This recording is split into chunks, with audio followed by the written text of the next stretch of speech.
Magandang araw sa inyong lahat. That's a good day to all of you in Tagalog, in the Philippines. And our text this morning is Acts chapter 2, verses 1 to 4, where God undeniably, unmistakably, and miraculously poured out His Spirit on the church to empower us to fulfill His mission.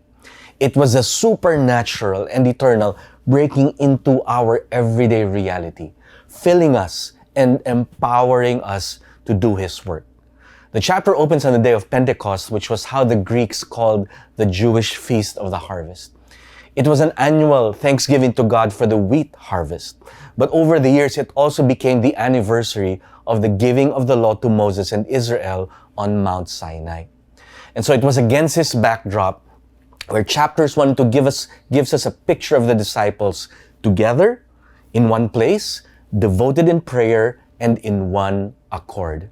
They were waiting for the Holy Spirit as Jesus had promised and preparing for the feast. It was into this potent mix of anticipation, faith, prayer, and unity that the Holy Spirit fell. There was nothing subtle about this moment. It was sudden. It was loud, it was visible, it was tangible, it was overwhelming. There was wind, there was fire from heaven, which signified the literal presence of God in power, filling everyone gathered in the room. Now, the visible expression of all of this power, the awaited promise, was concentrated at this moment in the gift of tongues. The disciples expected the fulfillment of the promise to be some form of political renewal. Instead, they were given the power to be witnesses, the ability to both proclaim the mighty works of God and be understood by all who heard, again through the gift of tongues. The power of this confession transcended all linguistic and cultural barriers, and by the end of the chapter had brought together 3,000 people from every nation under heaven and formed them into a spiritual community. The first fruits. This was clearly a new work of God. In verse 12, those who heard the disciples speak in their own language asked an important question. What does this mean? Peter answered, it was the fulfillment of the prophecy of Joel.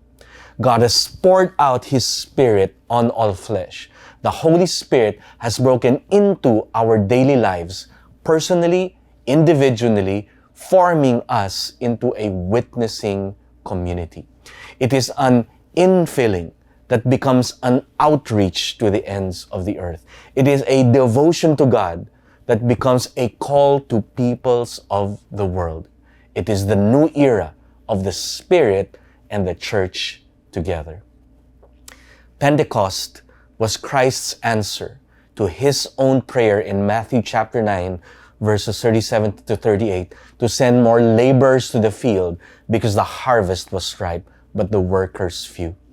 On the day Israel thanked God for the harvest, the Spirit filled, empowered, and sent the church to the ends of the earth.